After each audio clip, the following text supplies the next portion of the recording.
पूजा पाठ, कर्मकांड, ज्योतिष सीखने एवं सनातन धर्म से संबंधित वास्तुशास्त्र, जंत्र मंत्र, तंत्र, शास्त्रोक्त ज्ञान प्राप्त करने के लिए जुड़े हमारे इस चैनल से।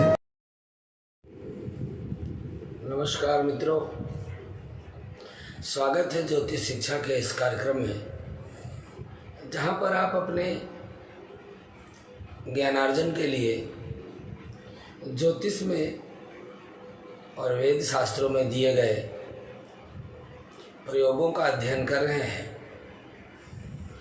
नक्षत्र विज्ञान के अनुसार आपको हमने इसके पूर्व में श्रवण नक्षत्र में जन्म लेने वाले जातकों के जन्मकालिक स्थिति को दर्शाने का प्रयास किया है। उसी क्रम में आज आपके लिए धनिष्ठा नक्षत्र का फल लेकर के आए हैं। और यदि आपका जन्म धनिष्ठा नक्षत्र में हुआ है तो ये जानकारी आपके लिए बहुत उपयोगी होगी। धनिष्ठा नक्षत्र नक्षत्रों के क्रम में 23वां नक्षत्र आता है। यह नक्षत्र 4 तारों से युक्त होता है। इसकी आकृति और मंडल जो है वह मृदंग की तरीके होता है, जैसे मृदंग बजाने वाली होती है। और 114 ताराओं का समूह इसके आसपास होता है। धनिष्ठा नक्षत्र के जो अधिष्ठात्र देवता हैं वह अष्टवसवास है, अष्टवसु है। मंगल इस नक्षत्र के स्वामी होते हैं। और धनिष्ठा नक्षत्र जो होता है धन एवं वैभव की स्थिति को दर्शाता है। धनिष्ठा नक्षत्र के जातक धन से संपन्न होते हैं, परोपकारी होते हैं और परोपकार के कार्यों में धन भी खर्च करते हैं। वैसे तो धनिष्ठा का पुराना प्राचीन नाम श्रविष्ठा है। श्रविष्ठा अर्थात जिसके बारे में बहुत कुछ सुनने को मिले, अर्थात बहुचर्चित प्रसिद्ध व्यक्ति का होना धनिष्ठा नक्षत्र में जन्म का सूचक कहलाता है। इनके जो शरीर की गठन होती है, जो विशेषताएं होती हैं, इनका कद थोड़ा लंबा होता है, आकृति सुंदर होती है, पतले शरीर के होते हैं और कई बार जल तत्व के ग्रहों की दृष्टि से स्थूल भी हो जाते हैं। जातक तेज बुद्धिमान अर्थात तीव्र बुद्धि के होते हैं, अपने प्रत्येक कार्य को दक्षतापूर्वक करने का उत्साह रखते हैं और वे सभी प्रकार के संघर्षों से बचने की कोशिश करते हैं। महत्वाकांक्षी होते हैं और संगीत उनको पसंद होता है। ज्योतिष शास्त्र के अनुसार धनिष्ठा नक्षत्र में पैदा हुए लोग अत्यंत ऊर्जावान होते हैं। उनके अंदर ऊर्जा और उत्साह बहुत दिखाई देता है। उन्हें किसी काम में शामिल होना या व्यस्त रहना पसंद है, अर्थात खाली बैठकर नहीं रहते, कहीं न कहीं कुछ न कुछ करते ही रहते हैं। समर्पण और दक्षता के साथ अपने लक्ष्य को जीवन में प्राप्त करते हैं। ये जातक बेधक महत्वाकांक्षी होते हैं, मजबूत निर्णय लेते हैं और जातक को जो कुछ निर्धारित करते हैं, जो सोचते हैं, जो योजना बनाते हैं, उसके लिए कड़ी मेहनत करते हैं और उस कार्य को पूरा भी करते हैं।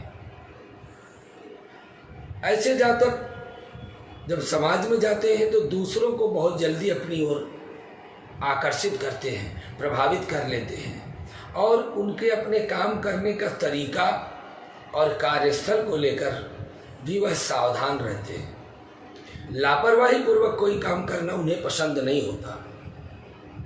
जातक को अपने आत्मसम्मान का सदैव ध्यान रहता है और किसी भी विरोधाभासी स्थितियों में वह वहाँ से दूर रहते हैं। हालांकि जब कोई स्थिति खराब उत्पन्न होती है तो वे अपना गुस्सा, क्रोध अपने आपा से खो देते हैं, हिंसक भी हो सकते हैं। इस नक्षत्र में पैदा हुए जातक तेज बुद्धि और बल के प्रभाव से जीवन में बड़ी बड़ी सफलताएं अर्जित करते हैं। साहसी तो होते ही हैं, इनकी स्थितियां और परिस्थितियों में लड़ने की क्षमता भी बहुत होती है। अपनी गरिमा, आत्मसम्मान को प्राथमिकता देते हैं। अगर वे कभी महसूस करते हैं कि उनकी गरिमा को यहाँ पर चोट पहुँच सकती है तो अपना नियंत्रण खो देते हैं और क्रोधित हो जाते हैं। जातक परिवार के साथ रहना पसंद करते हैं और परिवार के सदस्यों की ओर से जीवन में अधिक मुश्किलें झेलने की क्षमता भी रखते हैं। अपने भाई बंधुओं के प्रति प्रेम और समर्पण का भाव रखते हैं। ससुराल पक्ष से कम लाभ इनको प्राप्त होता है, फिर भी प्रेम स्नेह बनाए रखते हैं। जीवन साथी योग्य होता है, गृह कार्य में दक्ष होता है और जातक के जीवन साथी में भी क्रोध अधिक होता है। धनिष्ठा नक्षत्र में स्थिति मंगल वैवाहिक सुख में परेशानी देने का प्रयास करते हैं, इसलिए 28 वर्ष तक जीवन में कुछ तनाव रह सकता है। परंतु कुछ विद्वानों का ये कहना है कि दाम्पत्य जीवन में वैचारिक मतभेद के अलावा और ज़्यादा कुछ नहीं। यह इस चक्र के 23वें नक्षत्र में मंगल इनका स्वामी है। इस नक्षत्र में पीठ और गुदा 2 भाग को स्थान प्राप्त है। इस नक्षत्र के पहले व दूसरे चरण में घुटने की स्थिति, ऊपर की हड्डी और जो टोपी के समान दिखता है। तीसरे व चतुर्थ चरण में टखने टखने घुटनों के बीच में जो भाग आता है, इस नक्षत्र को मंगल के कारण पित्त प्रधान माना जाता है। इस नक्षत्र के पीड़ित होने पर नक्षत्र से संबंधित जो अंग हमने बताए हैं, यदि नक्षत्र पीड़ित है तो उन अंगों में रोग और बीमारियां होने का भय बना रहता है। धनिष्ठा नक्षत्र में पैदा हुए लोग व्यापार की तुलना में नौकरी करना ज़्यादा पसंद करते हैं। हालांकि वे नौकरी और व्यापार दोनों में ही ऊंचाई हासिल कर लेते हैं। जातक को गीत संगीत से जुड़े कार्यों में रुचि होती है, इसलिए मांगलिक कार्यों में वह गीत संगीत का, मनोरंजन का क्षेत्र भी तलाशते हैं। इनके कैरियर में भी मनोरंजन के क्षेत्र से संबंधित काम, जैसे रेडियो, दूरदर्शन कार्यक्रम प्रस्तुत करने वाले काम, सेना में बैंड आदि बजाने वाले और आभूषण के व्यापारी अर्थात स्वर्णकार, एथलीट, बैंक के अधिकारी, वित्त प्रबंधन के काम में, भू संपदा अर्थात जमीन जायदाद का भी, वाद्य यंत्रों का भी व्यापार कर सकते हैं। ज्योतिषी हो सकते हैं, तांत्रिक हो सकते हैं, आध्यात्मिक चिकित्सा करने वाले और ये शल्य चिकित्सक डॉक्टर भी हो सकते हैं, प्रशासनिक अधिकारी भी हो सकते हैं और तकनीकी जो है व्यवस्थापक अर्थात प्रशासनिक अधिकारी भी हो सकते हैं। यदि आपका जन्म धनिष्ठा नक्षत्र के प्रथम चरण में हुआ है, लग्न या चंद्रमा धनिष्ठा नक्षत्र के प्रथम चरण में आता है, तो जातक सुंदर सधे शरीर वाले, सुंदर आँखों वाले, चेहरे की लालिमा लिए हुए, नाक उभरा हुआ, माथा चौड़ा होता है, खुले बिखरे हुए बालों वाले और नाखून अधिक मजबूत होते हैं। यदि धनिष्ठा नक्षत्र के दूसरे चरण में आपका जन्म हुआ है, लग्न या चंद्रमा धनिष्ठा नक्षत्र के दूसरे चरण में आता है, तो जातक बड़ी बड़ी आँखों वाले, चौड़ी छाती वाले, भरे हुए मुंह वाले, गीत संगीत में रुचि रखने वाले, स्वभाव से कुछ नम्र होते हैं, धैर्यवान होते हैं और सज्जन व्यक्तित्व के रहते हैं। इसी तरह से यदि धनिष्ठा के तीसरे नक्षत्र में जन्म होता है, अर्थात लग्न या चंद्रमा धनिष्ठा नक्षत्र के तीसरे चरण में आता हो, तो व्यक्ति का रंग सांवला हो जाता है और कोमल शरीर वाले होते हैं, उभरे हुए गालों वाले होते हैं। स्वभाव में कुछ उनके विलासिता कामुकता झलकती है। शास्त्र एवं काव्य में अभिरुचि रखते हैं। स्वभाव में कुछ कामुक होते हैं अथवा प्रेम से रत रहने वाले प्रसन्न मुद्रा के होते हैं।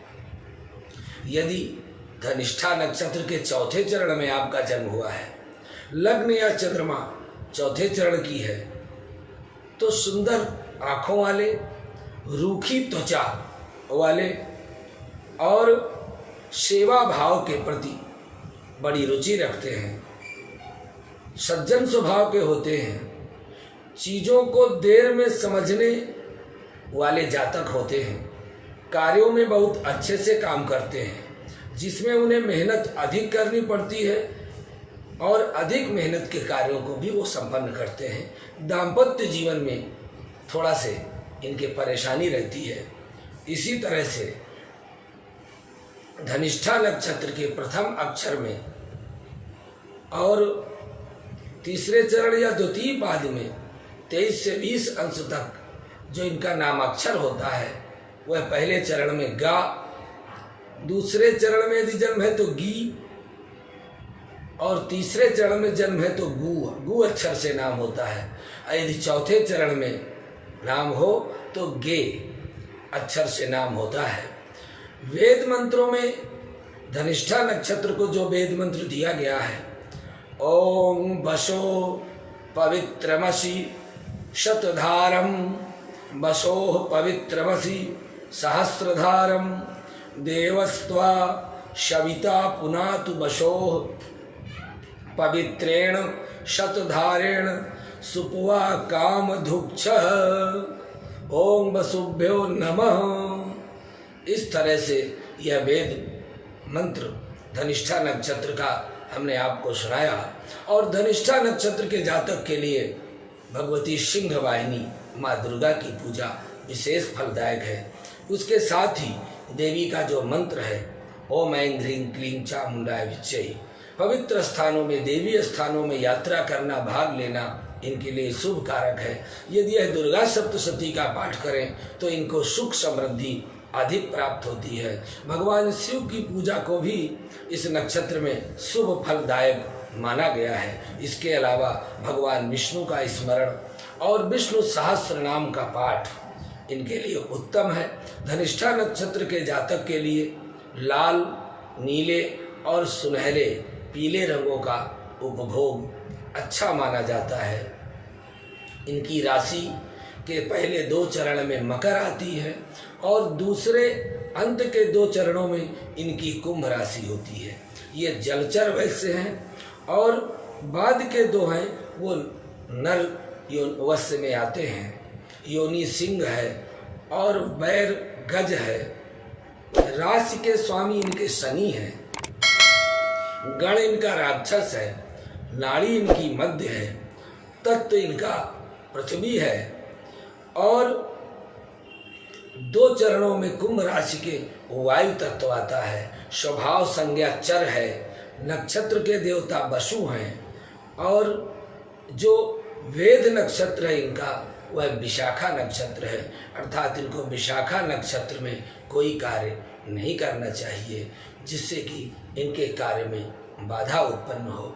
इस तरह से आज आपके लिए हमने यह धनिष्ठा नक्षत्र का फल, प्रभाव, व्यापार, नौकरी और रुचि अभिरुचि के बारे में बताने का प्रयास किया है, जिससे आपके जीवन में कुछ नई ऊर्जा, नया जोश, नया कुछ होने के लिए उद्यत हो। आज के लिए बस इतना ही। अगले भाग में फिर आपके लिए अगले नक्षत्र का फल लेकर के उपस्थित होते हैं। नमस्कार।